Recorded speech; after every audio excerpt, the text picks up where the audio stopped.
Hello, I'm Elsie Escobar, and I am from The Feed, the official Libsyn podcast, and She Podcast, the podcast that's all about podcasting for women. And you are listening to PBR Podcast.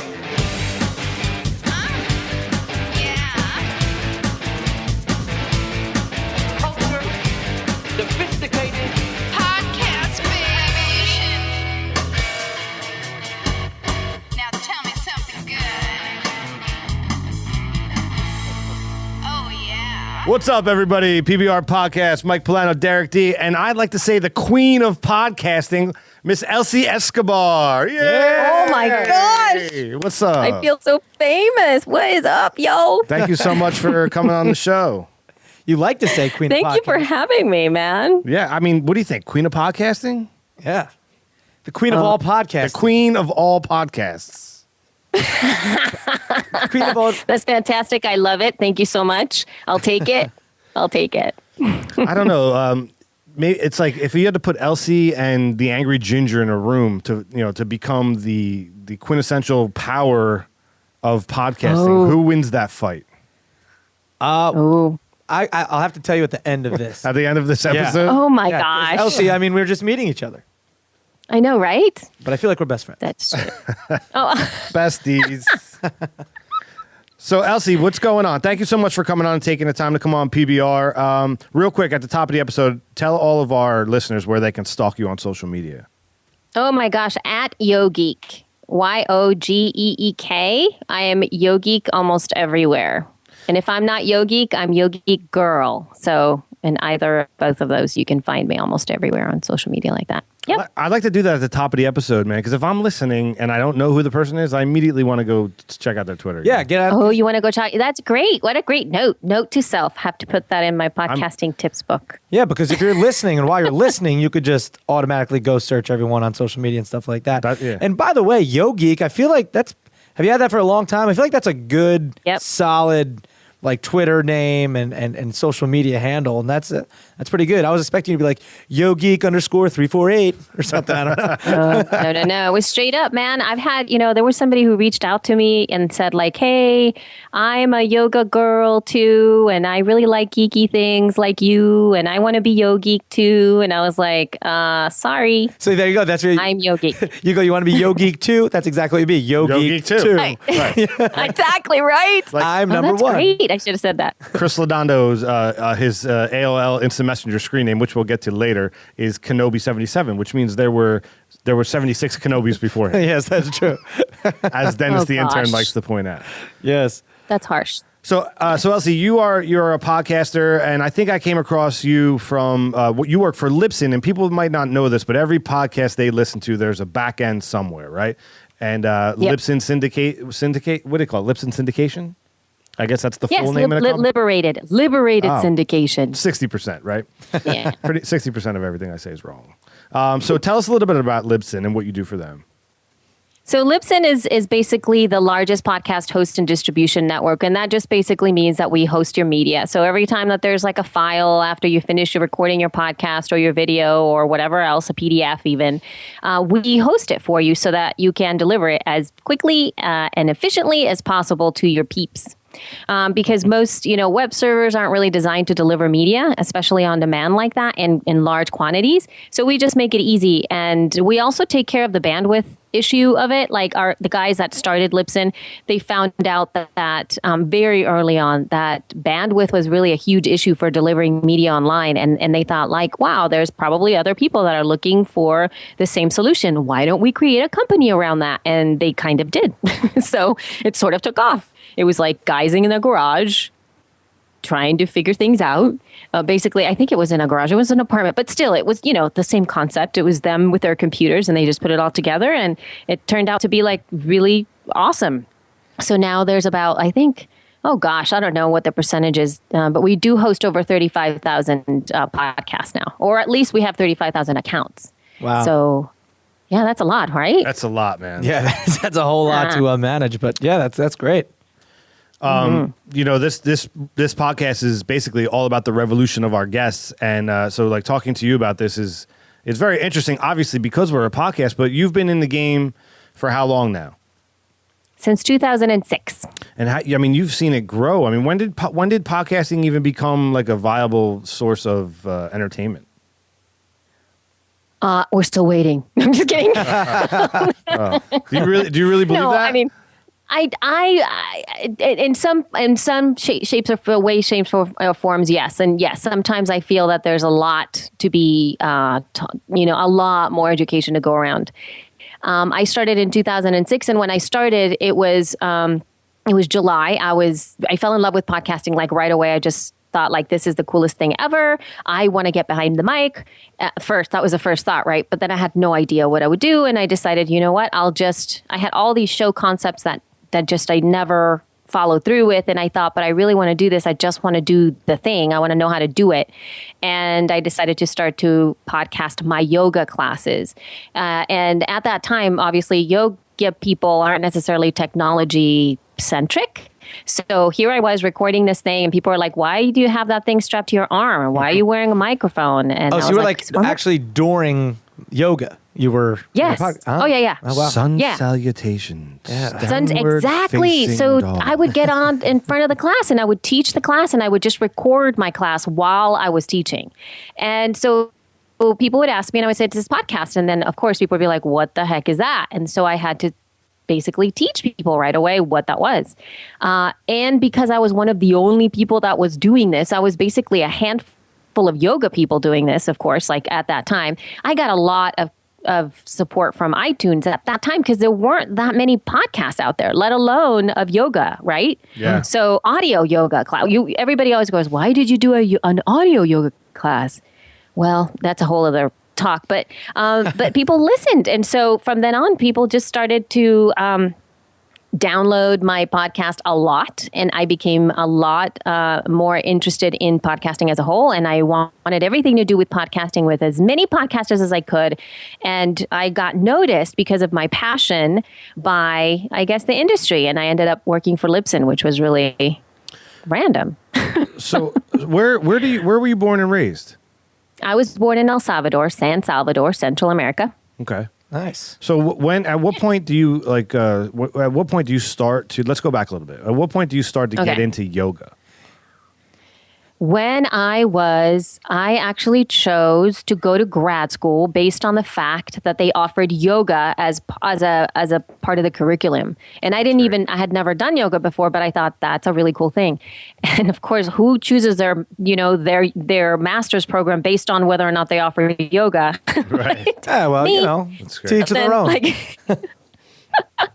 And so then I decided to attend that, and I kind of got introduced to yoga in my master's program, and it was great. I still didn't know very much about it, but it really helped me. It was a master's in acting, and so it really helped me get on stage, and it really helped me calm down before I got on stage. It gave me like breathing exercises and like stretches that I could do before I got on stage, so I didn't freak out and like go to the bathroom 100,000 times. So I would just do that. And after that, I went to Hollywood, and I did the acting thing for a while there. And while I was doing that, of course, it was like the worst time of my life, because trying to become an actor in Hollywood is really a heinous experience. What year were you in Hollywood? When was I there? Yeah, what year? 1997 to let me see. Is that when I went there? 97 is when I graduated. So till 97 to 2007 is when I lived in LA. Oh, wow, so every 10 years. I stopped acting sometime around 2001, 2002. So I did about 2-3 years of torture. 4 years of torture. Did you ever take the 405, Derek, to Brentwood over to the 405 to the PCH? Oh my God! I know those were my stomping grounds. But of course, if you want to know about revolutions, I did I did Hollywood and I did LA with no car. Time out. I call bullshit. I know, right? Impossible, right? I know. Is that not? Don't you think that's impossible? It is possible by yours truly. And I not took even buses Uber. to all of my auditions. Wow. I took the bus everywhere. So I know what bus to take over to Brentwood. I know what bus to take over to you need to go. Give me 1 second. Hey, where are you going? Come over here. Let me take this off. Just And then note it so I take it off, remember. and then you ask your daddy to wipe your bum. That's great. Okay. That should still be in Yeah. the show. I know, dude. I'm telling you, this happens every single time. In fact, it just happened on my latest podcast. It happens every podcast. It doesn't matter. She comes up and she goes, I have to go potty. I have to go potty. How many kids do you have? So I always have to end up going to wipe a butt. That's like my thing. I should have that as my byline. Butt wiper. Yo, So, yo, geek. I wipe butts. So you're in Kids LA out in Hollywood, like 97 to 2007. Seven, yeah. Right. So you were there. 2007, yes. Was Arnold Schwarzenegger the governor at the time? Yes, he was. Oh, that's so funny because I don't know if you know this, but he's here right now. Arnold, say hello. Oh, is he? Elsie, how are you doing? I'm so glad you're in California. Arnold, did you ever meet Elsie? I did multiple times. You used to take the bus? Yes. Elsie, did you ever see Arnold on the bus? I did. He took the line, the subway. Well, yes, there was that one time I saw you on the bus, and we were both juggling 9mm guns and bullets, and because you were yes, and then we got some pizza. Hello, Oh, Pizza? The pizza's Yes. terrible in LA. Why would you go get pizza? because I'm Arnold. I could eat anything as long as you put some bullets and some 9mm casings on that pizza. You're obsessed with bullets. Hello. Oh my God. I'm sorry. Anyway, Elsie, you were saying? I was saying before I was rudely interrupted. Not rudely. We love Arnold. Visit That I was doing California. LA. Oh, All right, he's gone. he's gone. He's gone. Yeah. That I was doing LA with no car, so I would take public transportation everywhere or my bike. I actually biked everywhere. I biked, and most of the clients that I worked with, because I did end up obviously teaching yoga for like a living. All of the clients that I took were within a 5-mile radius that I could bike to. Well, you cool. must have So- been seriously shape, right? Yeah, besides yoga, Yeah. you were getting just exercise by riding your bike. That's crazy, though, without a car. I mean, did you ever come up to New York and do that? Because I'm a fellow actor as well, and I'm New York-based. But did you ever come up here, or was it just L.A. and you were like, It was just LA. I actually initially went to, when we first graduated from grad school, I had meetings with agents in LA and New York. And then so I had a lot of people that were interested in New York, and I decided to do the bi-coastal thing. yeah. But at the same time, instead of doing bi-coastal, I just stayed in LA. So I didn't come back. Although, in thinking back, I would have preferred to have stayed in New York. But I decided to go to LA primarily because my family is from Los Angeles, and I had been away already in grad school in Colorado for 3 years. So I thought, you know what, I should just go to LA. Period. I have family there, Yeah, you got So family there and that's- stuff. That makes sense. So you're riding your bike Yeah. around LA. You're studying yoga to kind of help with your acting. So the yoga, did it, aside from like, when did you become like, I don't want to use the term addicted, but when did you fall in love with it? With yoga? Yeah. It was right when I was working as guess what I was working at in LA while I was doing the acting thing? I was a waiter. Yeah, of So course. then I was serving tables. So while I was serving tables, I decided to start doing the yoga thing because it was really stressful. I mean, the entire industry is incredibly stressful. There's so many things, so many no's coming your way. There's so much it's just not cool. The way that you have to have so much inner strength that I didn't really have at that time, particularly when it came to my art. Because I thought I was doing art, and LA doesn't really think you're doing art. They just want to make money off of you, and I didn't quite know how to do that. So I decided to just kind of, started working in the restaurants, and that was really stressful too because I was dealing with like people who were not very kind to you, and Yeah. I needed stress release. And when I started to do yoga, I started to feel a difference. I started to feel that there were other things that I could do. There was a sense of calm about me. The way that I breathed was different. My ability to deal with people who were not very nice to me changed. And that was nice. Yeah, I mean- so all of these different things. Yeah. Huh? Yeah, no, I've done yoga before. Mm-hmm. I'm not an avid yogi, Yogi? but No, well, I don't think any of those. but no, I really do appreciate people Yeah. that do yoga and that can do that stuff. I mean, I kind of get that sense when I like just work out in general. It's that feeling of like, release and like stress release and all that stuff. And but yeah, I mean, yoga's no joke, man. You ever done that, Mike? Yeah, I actually do. I did, and I have to get back into it. But I did a lot of yoga. Yeah, Yeah. it's intense. I started with like some Rodney Yee. When I was playing hockey, I like needed to limber up. You know, I was pretty flexible, but and when I was kickboxing, I really started. I started with Tai Chi at the end of classes. Like the instructor would just do a little Tai Chi, and then I flowed into yoga, and it changed everything. Man, I became so much more limber. Yeah, and my body was able to do other things. But Elsie, did you ever find that like when you were deep in? And are you a yogi? You are, right? Like you teach yoga? Yes, right? yes, I am. So like, do you find when Yes. you're like deep in it, that positive things happen to you? You know what I mean? You put Meaning- out, like, do you believe in the energies? Like we had Gino Bisconti on a couple episodes ago, and he talked about E Squared, which is a book about pretty much about like law of attraction, like The Secret. Oh, I get it. Okay. Uh-huh. Do you find that? Well, I like, got to tell you this. It was an empowering.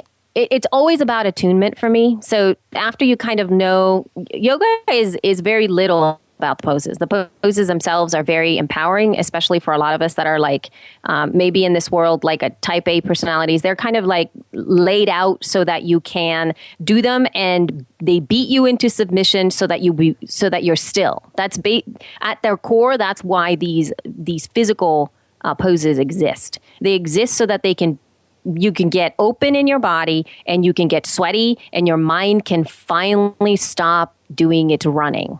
And so that's kind of what the secret is behind it. The bonus is that you do get more limber. The bonus is that you do get a chance to get stronger and more flexible. And there's all of these extra things that happen when you're doing these things. But that's not the be all and end all. So what ends up happening after you do all this yoga stuff is that you start to make the best choices that you can.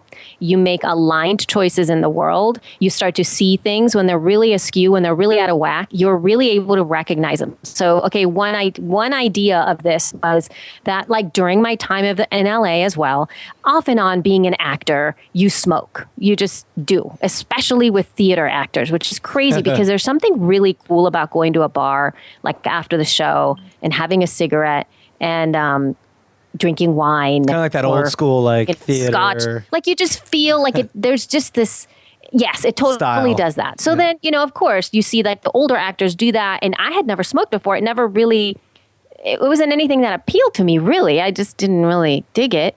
But I started to, on my own, want to because it seemed so cool. And so I started smoking, and I didn't smoke a lot. I always like smoked maybe at not my top. I was smoking like a pack a day, but it would be like 1 or 2 or 3 cigarettes after the show, especially when we were drinking and stuff like that. And that kind of carried on to my lifestyle when I went to LA, and I started doing yoga and practicing and running and doing all the stuff. And there are moments when it really hits you in the face and it's like, well, you are doing all of these things here to take care of yourself, and then you're coming back and you're smoking. So something here is like not adding up. It's like the complete opposite of what you're trying to do. Yeah. And so it becomes so clear at a point where you cannot deny it. Like you cannot, if you really go deep into the practice, you're just shown this is totally not in alignment. This is just not working anymore for you. And there's no hiding. There's no like, well, I'll only smoke when my best friends are around. Or when I drink. You have no excuses. You just kind of have to go like, well, that's the answer is this. This is where I go now because I can't do that because that's not right for me anymore. So it's like that. Yeah, kind of stuff happens. Like just not to get sidetracked for a second, but smoking.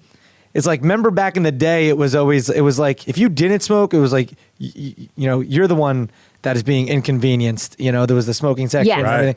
And then now it's totally switched where like, you can't even smoke outside in places, which is fine with me. But it's so interesting how that total shift. And the fact that people still like will start smoking nowadays when they know exactly, it's pretty interesting. The way you look at people too. They need yoga. Smoking, they do.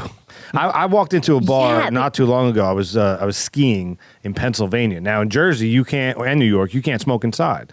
But in Pennsylvania, you can. Oh, yeah. And I walked into a bar after skiing to get dinner, and it was like, remember back in... No, I remember. I went to bars when you could still smoke in So Jersey. back like in the 90s when we were going to bars and we were younger, like you walked in, it was a cloud of smoke, and all your clothes smelled like smoke, and it was disgusting. And that had vanished from the world for years until you go to Pennsylvania, and it's still there. I think 2005 is when it happened here in Jersey. Actually, Sydney Lesperance, the fact checker, Cha-ching. please check that fact. Can you still smoke inside? Oh my gosh, that's so funny. Yeah, no, but it's totally true. It's like it's a completely different thing, and you're right. It was kind of part of like there were so many moments that I remember in my younger days too. That it was like it was really cool to even stand outside of the bar and smoke, because that was still really cool. You know, there were all of these different things, or like, you know, after hours, after the bar closed, that's when like the bartender would take out his smoke, and then he would let everybody else that was still there after hours take their cigarettes out. And there was something like kind of cool about that. And I think it did start to shift and change. Although I have to say, like sometimes I look around and I go, really? You're still smoking? Like that's still like something cool. But you know what? What I've been seeing lately is all the e-cigarettes. The vaping. I was just about to say that. Things? Yeah. What the hell is that? That's stupid. I'm like totally confused. And that doesn't look cool no matter what. No, it looks like you're weird. an addict. And you know what? People grab them and like they try to hide them. And they put them inside their hands and then like stick them in their pockets. And then like they take them out and they take a big like hit, whatever that is. And you see the smoke coming out. But you don't smell anything. And I'm always like, might as well. What are you doing? Yeah. Wait until the scientific evidence comes out about those. Oh, I know. Years, yeah. And they pour that like liquid into it. It's literally like I don't know. I'm confused. It's a battery powered contraption that they pour this liquid into, and then it like fires up inside real hot, and it creates a vapor, and then you breathe that in. It's like there's got to be something going. There's definitely something not good about this. My gosh, I know, right? Doesn't that seem bizarre? I don't know. That's just weird. So might as well do it. Like there's been a couple times I'm like, there's something, you know, I could see like tobacco and rolling tobacco. Like there's something like interesting about that still. Rolling your own tobacco or even cigars. Yeah. But I just feel like this need to smoke. But anyway, I don't know, how do we get into this? But anyway, yoga makes you stop smoking. So it helped me make that decision for myself. Yeah. Do you find that your yoga helps you with your podcasting? Like it did your acting? Yes. Although I think my acting also helped me a lot more. The yoga helped me. The yoga helped me with the podcasting because of the voice work, because of the understanding that I could do, different things with my voice and how to modulate my voice and how to get close to the microphone or move away from the microphone to do certain things that I wanted to articulate in conversations. So that was really helpful. Voice work particularly. And then breath work, because I have heard a lot of people, even in podcasts, sometimes there's one podcast that I do enjoy. I enjoy the information that is shared, but this gentleman, I feel like his breathing patterns are off, and it stresses me out.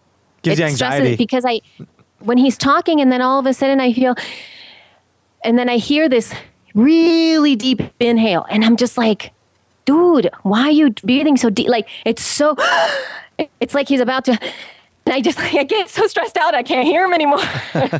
Yeah. You mentioned articulating, and I meant when we first started this episode, I was thinking like, wow, you articulate very well. Like you're very the visual I could put it in. Well, she has a distinct cadence as well. Yes, and it's a very sharp, like voice, but in a good way. I don't mean like I mean like not sharp on like singing wise. I just mean like you articulate very well. It's pleasant to listen to.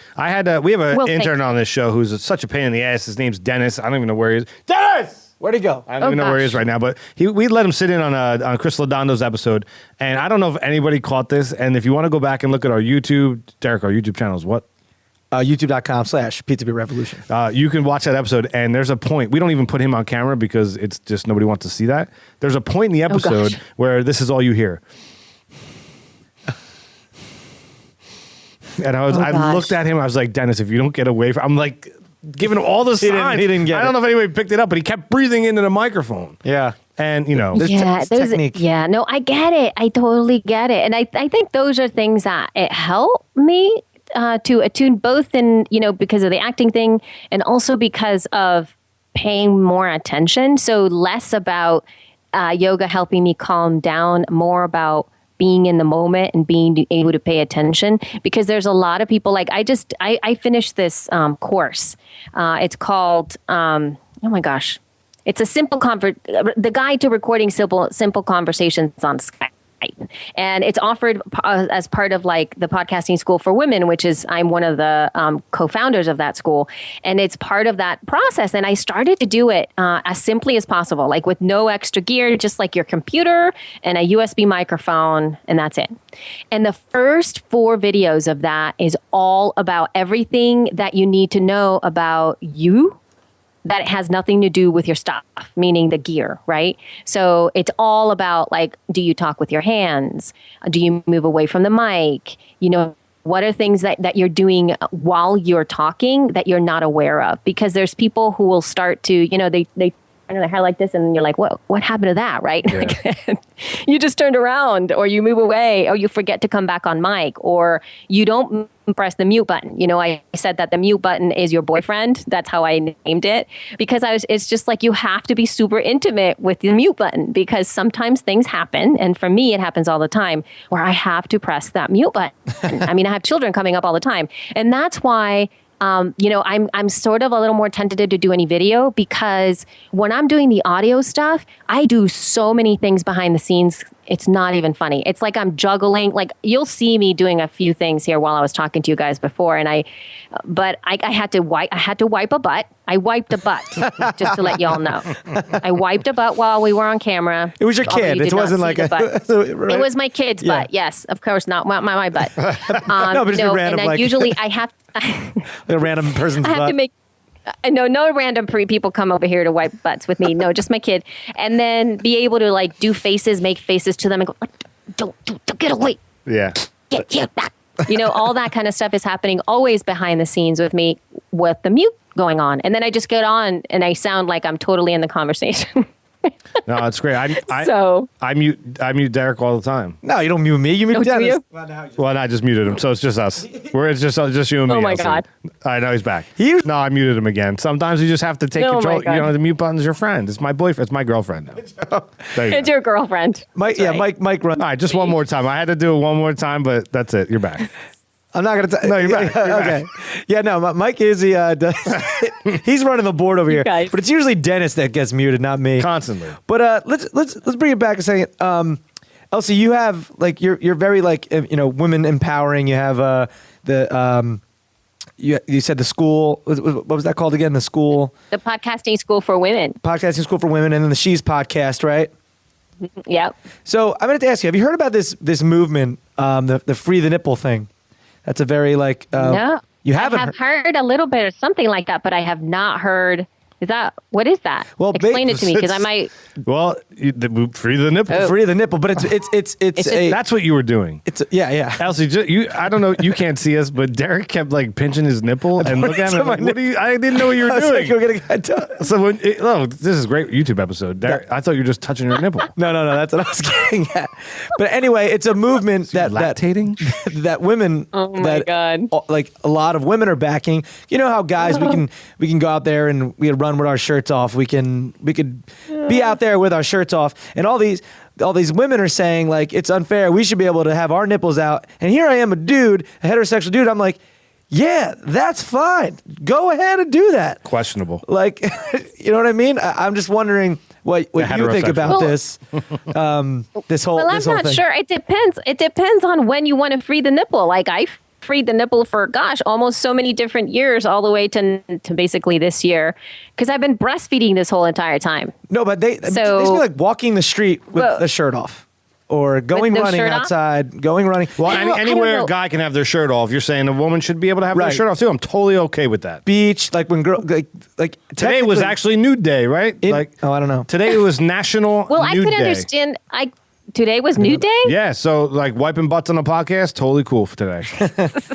Well, like in New York City, if I'm pretty sure it's legal, 100% legal. If a girl wants to go running with her shirt off, she can. Well, I'm not an expert on this. Goodness gracious. I don't know if you'd want to run with your shirt off though, as a woman. Yeah, Right. exactly. Right? But like I think Europe, like we're way behind this game in Europe. Like their boobs are out all the time. It's boob free in Europe. It is boob free. There's a lot of boob free in Mexico too. You know who beaches, you know who's really bitching about that? I don't know if you've been following the campaign, but Donald Trump is so angry about the nipple. Boobs? Yeah. Can you believe it, Don? What do you think about free the nipple? I tell you what, I'm not a big fan. I love nipples. Well, but they belong in a bra. if I'm going to take my bra off at work, like, is it okay? Or, You have man boobs. am I still going to be able to have a job? No, you're fired. My favorite part about when Donald Trump comes on the show is the look that Derek gets. You hate when Donald comes on the show. Can't stand it. Oh, Donald. Oh, Donald. Whoa. What happened there? We just hit a button. His Sorry. music. But so real quick Music. though. So are you for are you for this? I feel like a lot of, I mean, like they say that, you know, the whole like behind the Free the Nipple campaign is that, you know, men are allowed to and women are not. And I'm just kind of like, well, I'm 100% okay with it. Like, of course, take your shirts off. Like, I've done stand up about this where I tell the audience, I'm like, okay, ladies, time to take your shirts off. Like, Yeah. I mean, free the nipple. I'm okay with it. But here's the thing, too, because I keep thinking about that, and I don't think it has to do with that at all, at least from my perspective. Here's the thing, though. I was never a fan of the guys who would just take their shirts off just to take their shirts off. And then all of a sudden, they have their shirts and they're tucked into their pockets when they're, you know, what was that all about? Or the guys that lift up their shirt and they just leave, like, their belly hanging out, or they, like, tuck it up, and it's, like, you know, over their head, and it's only on their shoulders. It's shirt or no shirt. What the heck? But you know what? To me, that's like, don't free the nipple. Put the nipple back where it belongs. Not every behind nipple, your shirt. let's be honest, not every nipple needs to be freed. Right, there's going to be good nipples No. with bad nipples in this situation, but I'm saying you take the good with the bad. You're an equal nipple-y employer. Sure. Right? Like, Sure. So you're saying I don't care what the nipple is, good You or can't bad? discriminate and say, well, you can free the nipple, but you can't free the nipple. That's a whole nother thing. It's going to see this whole nipple thing. There's going to be nippleists. You know what I mean? Like, Well, that's what I'm saying. That's why I was asking. That's why I was asking Elsie. I was just saying, this is what this campaign is. Are you behind it? yes or Yeah, no, well, Elsie? Are you behind it? Yes, How do you no, feel I'm about not the sure nipple? I want to free the nipple. Okay, I'm so you're not unsure about freeing the nipple. All right. All right, Elsie, this sound means we want to play a little game called Top or Bottom. I'm going to read you top or bottom. That made my nipples hard, by the way. It should. This Oh my God. This music has made many people's nipples hard. Yeah, totally. I'm going to read you two terms. You're going to tell me if these two things were in a relationship, which one would be on the top and which one would be on the bottom. We're going to round table it. It's tailored to you, Elsie. Are you ready to play? Okay. All right, here we go. Here we go. Number one, top or bottom, iTunes or Stitcher? iTunes on top. Why? Because I don't like the app, Stitcher app. It's kind of annoying me. Do you think is iTunes just kind of control? Is it they can have total control on podcasts? Yes, they do. Sadly, they do. Is it safe to say that iTunes invented the word podcast? No, No. Okay. that is not Didn't true. originate with them. Derek D. No. Okay. Yeah, iTunes on top, Stitcher on bottom. I use iTunes. It's funny because I'll agree with you. I say iTunes on top as well, but we have a Stitcher player on our website. Oh, so Stitcher on top and iTunes. You know? Well, iTunes doesn't offer players. Yeah. You know, Right. you have to go through iTunes, and let's be honest, iTunes is cumbersome, man. It's terrible. Like, it never works right. Kind of wonky. I hate iTunes, the actual app on the computer. It's the most annoying app in the world. But I Terrible. have to say that for listening to podcasts, I don't use Stitcher, even Yeah. though it's like the No. second biggest downloaded podcast aggregator and used podcast aggregator on a smartphone. Yeah. But I just don't use it. I agree. When I listen on my phone, it's on iTunes. On the podcast. Yeah, me too. Top On or the bottom, podcast. number two, for the love of the pod or monetization? For the love of the pod. Yeah? I knew you would say that. Yeah. Well, that word monetization gives me shivers. Why? Because it's like they're so, oh gosh darn it. You're talking to the girl that like went to a grad school based upon yoga, that they offered yoga classes. You know what I mean? And then all of a sudden I went into Hollywood and I was getting really incensed because nobody wanted to, that they didn't know that I did theater on stage, and all they were thinking about is like, could she be like the next, Jennifer Lopez? So it was like, it was so, yeah. So for the love of the pod, man, because right. with the love comes the money. I don't with the hate. love comes the money. Derek D. Yeah,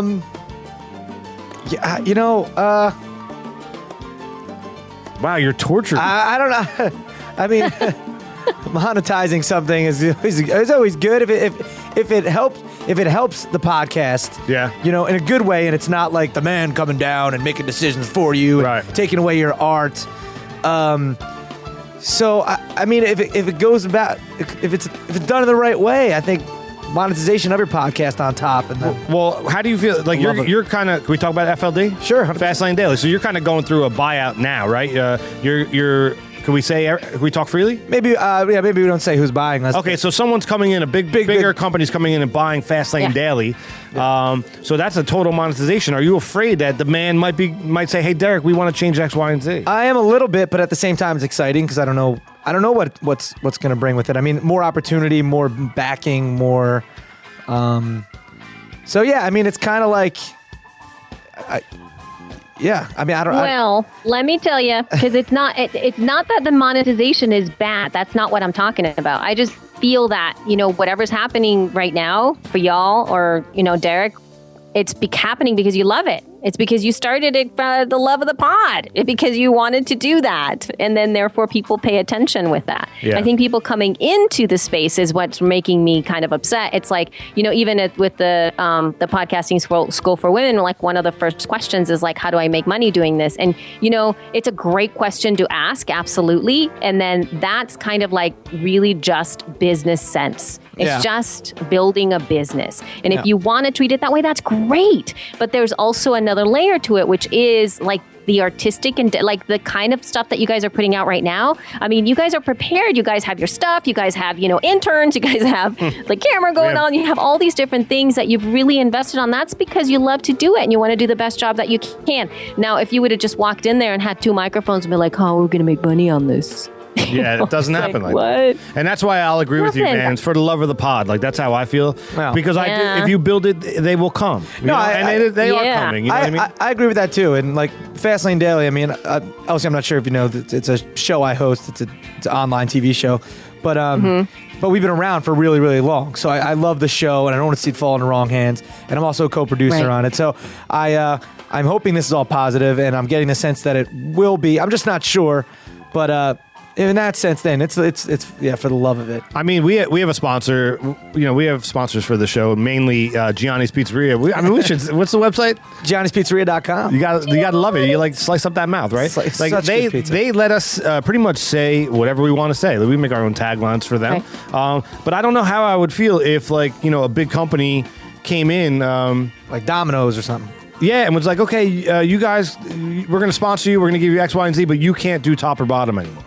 It's, Right. Like, I don't know how I'd feel about that. Yeah, you're right. Now they're dictating. Yeah. Top or bottom, number 4, downward facing dog or upward facing dog? Oh, gosh. Upward facing dog on top. Upward facing dog? Hate it. Yeah. Hate it. I'm trying to remember what that one is. Well, downward facing. I know downward. Upward, you're just on your back, like with the same kind of position? I mean, I'll let Elsie, I'll defer to her to describe it. Yeah, she so does I wish I had podcast a picture. Gosh, I wish I had a picture. I would have sent it to you. Yeah, so upward facing dog is a back bend. Downward facing dog is a forward bend. Oh, so, I get it. And I got to be honest with you, every single morning when my dog Hank, this weekend, Hank, you can follow him on Instagram. When he gets up, he does a downward facing dog into a upward facing dog. Into an upward facing dog, exactly. Every morning. Yep. And I say it when he does it like an idiot. Upward facing dog, downward facing dog. So yes, upward facing dog is what I would say. Derek D? Yep. I've only really done, I think, the downward facing. So I guess downward facing dog on top. I like the downward facing dog. I feel like the forward bend releases the back a little more. You know? Oh my gosh. But then, upward facing dog opens your heart. Okay. I need my heart opened. My heart open sometimes.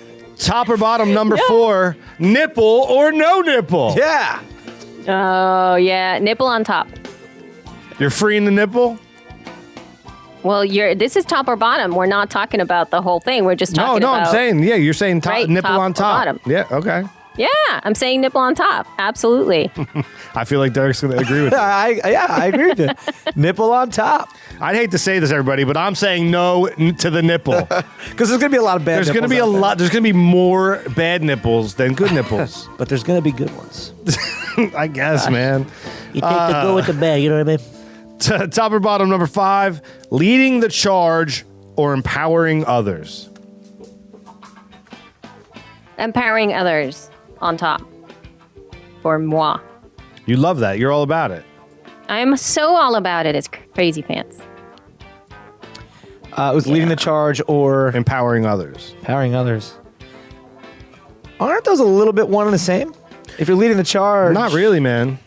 Not really. It could be. Could be. Because you might lead the charge and totally step on everybody. I'm going to say lead the charge, but I'm not a dickhead. So I would do it. Again, questionable. Well, get at it. No, but in that sense, stop talking. I'm talking to the camera. Leading the charge, I think I have that. I like that leading mentality, but in a way of helping. Yeah. In a way of helping, not in a way of like I'm better than you. You suck. Beat it, nerd. Not that. Right. You're a bully. You're not a bully. I'm not. He's not a bully. 100% opposite of a bully. 100% opposite of a bully. I'm going to say leading the charge, man. I feel like I get my hands on something and I run, and I like that. And if people get empowered in the midst of that, total bonus, right? Yeah, exactly.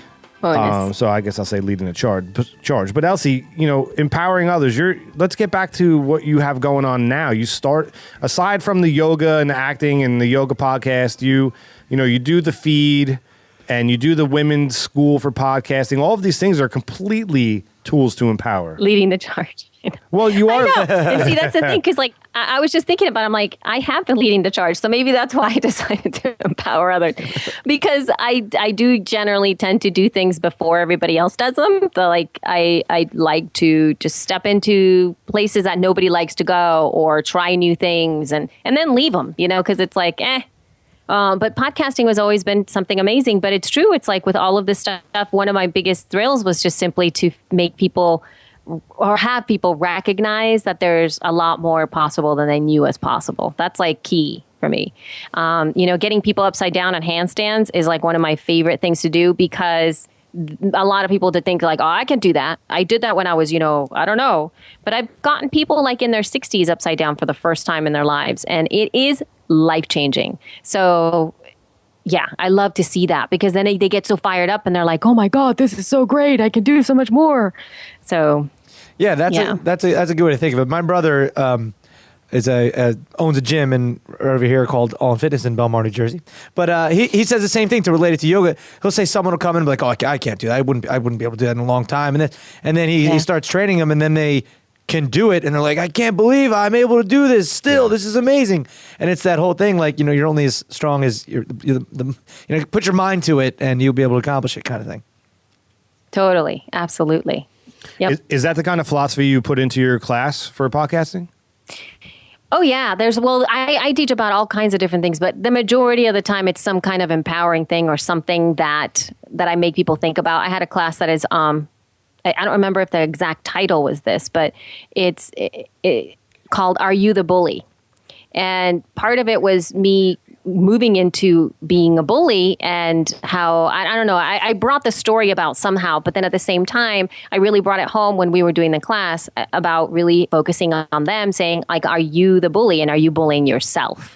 Not necessarily anybody else, like you're a bully for some other people, but are you pushing yourself too hard? Are you talking to yourself in a way that you shouldn't be talking to in your own head? When you're in a yoga class, are you bullying yourself into doing things that you should not be doing? And so we have this kind of bully mentality that sometimes doesn't leave us, and we just kind of think that bullies are only those people, the people that really deal with other people and say things to people and disempower other people, whereas we are often our own bully in our own head.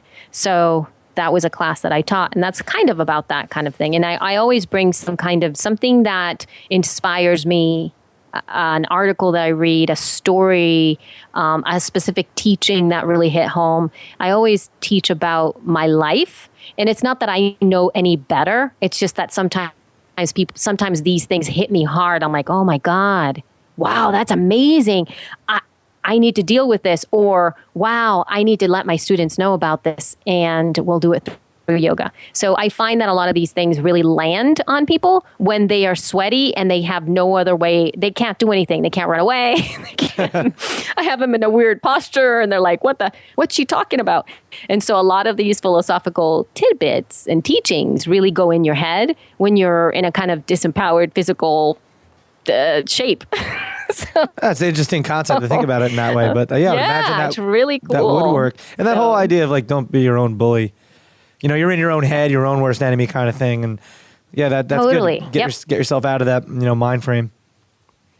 I want to transition a little bit and go back now to when you go to Libsyn and you start. Okay. When you go to Libsyn, what is your first connection with them? They bring you on to do the feed and immediately to do the podcast, the Libsyn feed? Oh, no, not at all. When I started with Libsyn, they didn't have a podcast. It was like, oh gosh, Libsyn's gone through so much since I've been there. But actually, it started with my co-host, Rob Walsh. He was at that time hosting a show called Podcast 411, which is sort of like it's kind of like the Actors Studio, that show that's kind of super awesome that they talk to people, the actors, for a long time. He created that for podcasters, and it was called Podcast 411. And it was really back in the day when podcasting first started, it was really great to be on Podcast 411. It's like, that's when you made it. And so he had me on the show, like in 2007, I believe. And I was so excited. And we kind of like got to know each other just because I was on the show the same way that I am on the show right now with you guys. It was just a great time being on with him. And he was coming to the podcast and new media expo. It's what it was called back then in Ontario. And I was living in LA at that time. And so he was like, so how are you? Like, we just did small talk. And I said, well, I'm going through a really big transition right now. And I'm going to be, kind of moving, and I'm looking for things like a job and all that kind of stuff. And he said, I might have something for you. And I said, okay. And he said, let's talk in Ontario. And I said, all right. And so when I went to Ontario, he basically said that he had just been hired by Libsyn as the VP of Podcaster Relations, and he wanted me to work with him. And I said, okay. And so that was it. That was kind of it. And I started sort of working specifically with Rob at that time. And slowly, since that was in 2008 when I actually started, 2007, the end of 2007, November. And then slowly through the years, then I kind of took another role, sort of like I'm the social media community manager now, where I'm kind of like the front face of Libsyn in social media. So since 2007, have you seen you've obviously seen a drastic increase in podcasts coming through Libsyn? Yes, I have. Do you think it's an absolute flooded space at this point? No, not at all. You don't? I don't think so. Mm-mm. No, because it's like, I don't think so. I think people are going to keep on doing it. They'll keep on getting podcasts up. They'll keep on doing their stuff. It's just that there's going to be a lot of more diversity, which is what I hope. And then there's also going to be a lot of people that are going to figure it out that it takes a lot of work. It's being sold right now as something really easy to do. Be an expert in your platform. Right. Show people, have your own platform. And I'm always like, yeah, totally. I'm right there with you. I mean, I've gotten incredible things because of podcasting, but it's hard. It's not as easy as writing a blog post. At least I don't think so. It's very easy though if your name's Derek D. Well, oh right, of course I forgot about that. Now. I forgot about that. That's like, but that's very few people have that. No, so. Right. But how do you tell people or I don't know, point people in a direction to cut through the crap to get to the quality? Because the There's a Yes. lot of bad ones out there, Yeah. but there are some good ones. Yeah, definitely. But there are some good ones. And so, one way that we're doing it in Libsyn is we're just actually starting a whole like series of educational webinars, because we've realized that there's a lot of people who are doing this kind of stuff for money, and they're teaching things that are not okay, or that are not optimal, or that are promising things that are just not true. And then what happens is they take these courses, or they do these trainings, and then they come to us and they're like, how come this isn't working? Right? To us. Like we're like, I don't know where you got this information, but this is not the way you do it. And no, that's usually not the right stats. And that's why the feed started as well, because it was really about getting our voices out there and really presenting stats and information that a lot of the people that have louder microphones or louder megaphones have.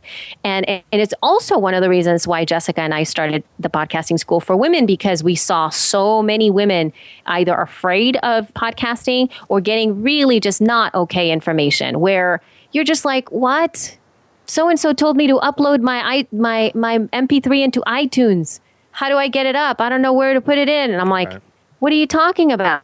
You don't put your stuff, you don't do that. That's not oh my God.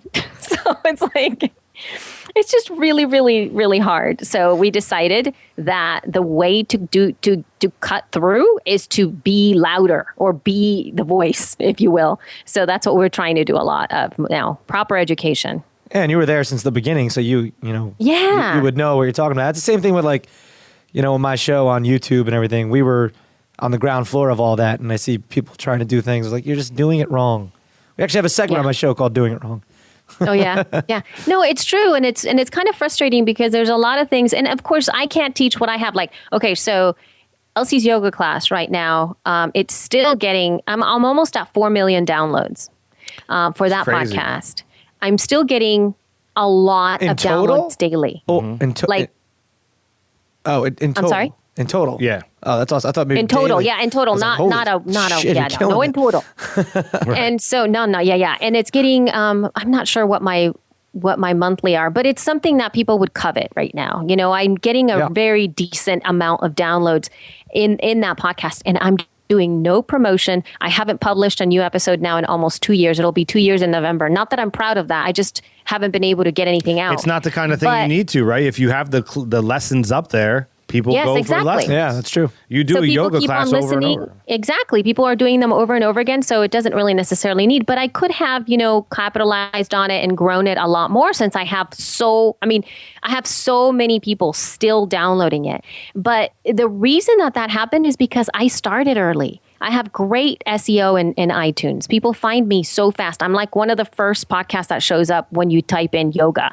And that's because I was there for so long. The algorithm is skewed to me. Right. I can't teach that. It's like, that's just, I was there faster. That's not part of a course. I can't teach that. I mean, I don't do anything for it. I don't promote it. I don't write blogs. I haven't been into the back end of my website in, I don't know how long. It's just hanging out. That's not my business. It's just what I did. And I still will continue to do it. But it's sort of like, people are like, how do you do that? How do you get that? Well, I really can't teach that. That was just, I was at the right time. Yeah, I mean, there doing the right thing, so. Yeah, that's pretty awesome. I'm not sure how that works for search, for SEO, for people listening, that's search engine optimization.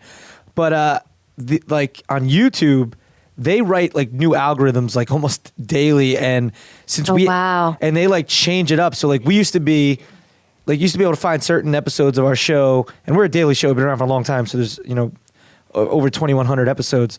So we're because we have so much content, we drop lower because they think we're flooding it. Right. So it's a pain in the ass. Oh, very interesting. Yeah. So that's what sucks about that. But I guess in iTunes, or it's maybe a similar algorithm. When people search, boom, it finds you. If there's put in those certain words, you pop up, which is great. I mean, we would love for that to keep happening. But YouTube, they're very sneaky with that stuff. They change things constantly. Where one thing you would have found typing one thing last week, you might not this week. If you had to, that's very interesting. Yeah. If you had to put it out there to the world, an average podcast, just for the listener to kind of get an idea. The average podcast what's the average downloads per month? Well, there's two different numbers that we like to talk about. Like one of them, I think that right now it's hit like I'm trying to remember because Rob just did these actually for the latest The Feed episode, but I believe the average download per episode per month right now, where he gets the average based upon taking the highest amount of downloads, like the top 3, I believe, out, and then the lowest amount of downloads, like people who are getting like 1 or 2 downloads per month, those have also gone out. It's right around 2,000 a month. Right, so you're taking out like Serial. All of that. You're taking out Serial and the dude in his bedroom on his phone. Yeah, the dude. Yeah, exactly. So we're taking those out so that it kind of averages it out a little bit more. But that's just one number. Is that per episode or is that on a show? That's per episode. So that would be, let's say, right now we are recording this mid-July. So in mid-July, then the next time, so in order to see how many people download this specific episode, you would need to come back into your stats in mid-August for this specific episode, not in compilation with all your other stuff, not of the month of July, but just from this episode until the end, until the beginning or the mid-August, and then you will see those numbers, and that's the number that we were looking at. Now, in terms of the median number, which is a completely different number, and this is the number that I really want to drive people home to check out, is that the median number is 50% of podcasts are below this number and 50% of podcasts are above this number. And that medium number is hanging out right around the 150 downloads per month mark. So that means that half of the episodes that are out there, all those over 5 figures, like 35,000 podcasts out there are getting 50% of those are getting less than 150 downloads per episode per month.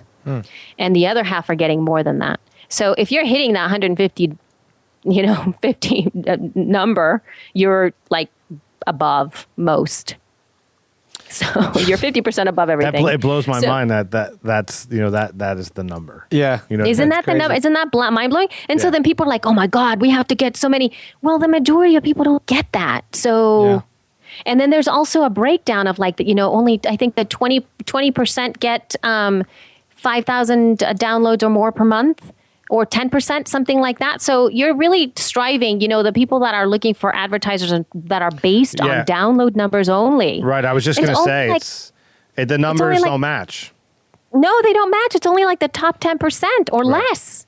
Right. So how do you expect to land these guys? And then even then, there's all these people how do I get onto mid-roll and, tracking their stuff with PodTrack and Podcast One and all this kind of stuff and trying to get advertisers based on this skewed model, then it's like they're going to look at you and go you are doing so much great work, but you need your numbers to go up. And then Libsyn, the whole thing is how do I get those up? Even Libsyn's back end asks for 20,000 downloads a month to totally. advertise.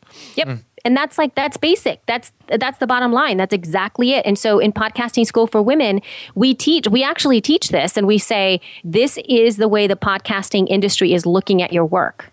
This is what you have to have if you want to work with this model. But we don't believe in this model.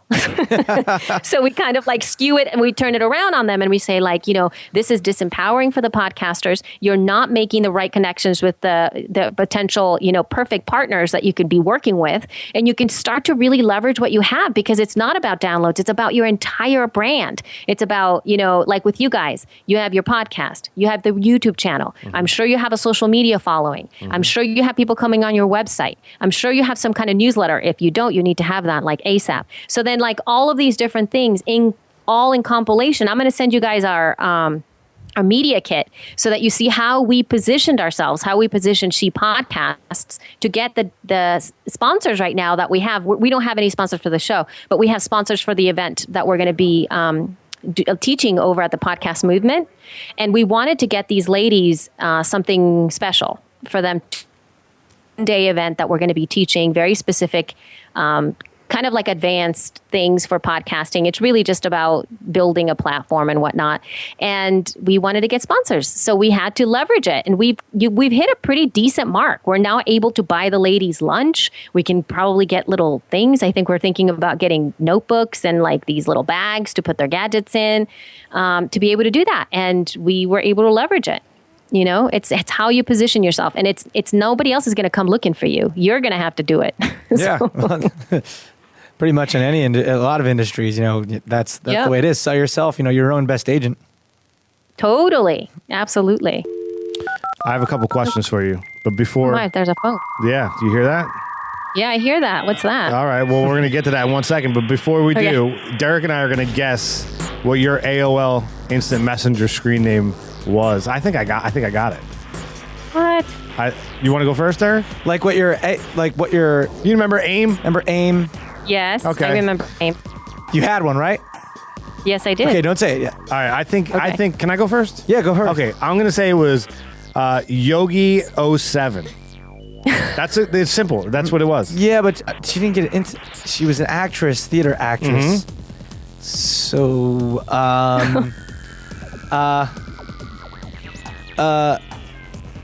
Elsie actress 1001. What was it? Oh my God, are you asking me now? Yeah. Okay. It was, I know, you're going to be like, what? Lilita Linda. Everybody remembers it. You know? Yeah, nobody would have known that. Yeah, that's just something I named myself. What was it again? Lalita Lina? You have Play-Doh games? You need Lilita Linda. Sorry, 1 second. I need you to have your phone. I don't have a phone.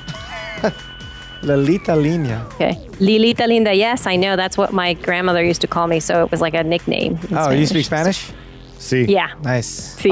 So the sound you're My hearing. grandmother used to call me molded bread in Italian when I was. Oh my God. I was a fat little baby. How you say it? Banamugad. I believe. Bottom of God.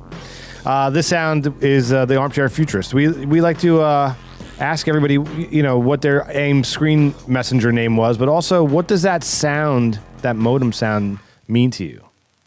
AOL, like old school, like it makes me feel like, oh my God, I have to wait. I hope this connects. Got mail. But also, like, that sound to me, literally, like, is the beginning of all of this. Yeah. Everything we're doing. The beginning. I like Just that. the beginning of it all. Like, that sound is the portal to now.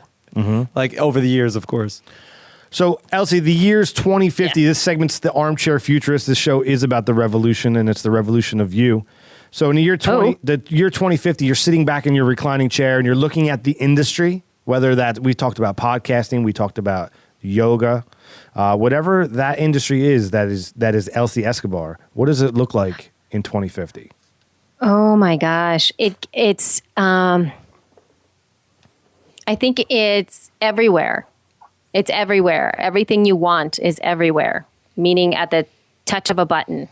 At the touch of a button, you can get the classes that you want. At the touch of a button, you can get the show that you want in your ears, to watch the movies that you want, almost anywhere at any time. That's what it looks like to me. But I also see that it's going to be a little bit different for me, because I will be moving away from that so that I could go away from being so connected into a real deep disconnection from all of it. How old am I going to be at that time? Yeah, dude, I'm going to be like in the mountains as a hermit. I think you're the first person to say something along those lines. That's interesting. Yeah. Yeah, because it's going to be away. like at that time, everything's going to be so connected that you're going to be yearning for disconnection. You're going to be yearning for that's kind awesome. of be doing your own thing. You're going to be yearning to kind of not be seen, not be heard, not be, to be more private, to be quiet, to be connected with nature even more. So all of that stuff is going to be coming out. There you have it. How's that? That's pretty good, awesome, huh? yeah. Are we talking to us or you're talking to... No, I know. No. I'm trying to... That's great. Hey, man. Give me 1 second. Sorry. Yeah. No, that's super cute. After the very first is Bio. Yeah? Okay. Well, Kid voices rock. I know kid voices do rock.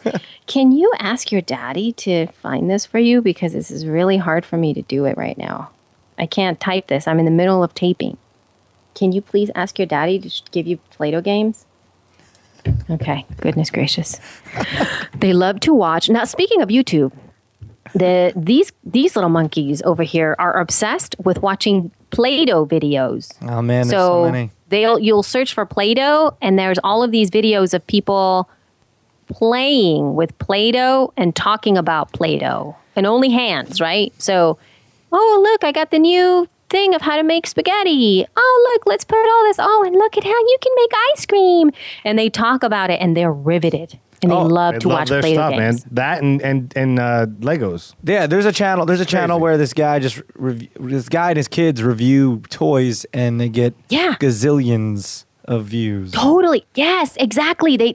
My girls do watch that too. They watch like them opening things. And so it's just hands opening little bags of cute toys. And they're like, oh, I got another little toy. It's so cute. And they're like, oh, It's crazy. wow. It's crazy. It's amazing, right? Yeah. Who would have thought? I know. And here we are, we're trying to like entertain people with conversation. Might as well, we could have just opened toys. Unboxing. Unboxing things. Elsie, thank you so much for coming on the show. You are so welcome. You're so welcome. On the way out, is there anything you'd like to plug? No, just come and hang out with me. Like the best way to connect with me is via Twitter or Instagram at YoGeek, although I've been kind of quiet in social media as of late, but or listen to the Feed or She podcast to hear a little bit more. In fact, we just just to let you guys know, we just had a pretty hardcore episode go out for She podcast. It's episode number 57, where I passed on an opportunity that was given to me for the podcast movement. And it's a really in-depth kind of no holds barred conversations about what it really does take to be a mama and to podcast and have a career and all that stuff. I mean, it's like, yeah, you should listen. If you have any ladies in your life, or even if you guys want to listen up, to see what women go through sometimes and how, yeah. So. Right on. I mean, hey, yeah, that's always interesting information.